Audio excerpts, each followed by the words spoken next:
Hi everyone! Good evening! This is Manay Gina and welcome back sa aking YouTube channel. So guys, for today's video, pag-usapan natin si Bel Mariano. Noong isang araw, napanood ko yung video na na-post dito sa Star Cinema sa ABS-CBN page na andun si Derek Cafe at andun si Bel Mariano. So kung nandoon yung dalawa na nagsama, ano bang nasa isip natin? Gagawa sila ng movie syempre, 'di ba?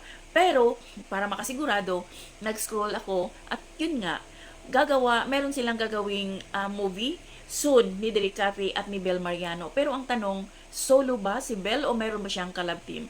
Sino ang kanyang leading man dito? Kasi nga siya lang naman nandun, wala si Donnie or kung sinong actor na magiging leading man ni Bel. Si Bel lang nandun at saka yung mga, si Derek Cafe syempre at saka yung mga staff yata ng ABS-CBN o mga Star Cinema, bilang ako show guys.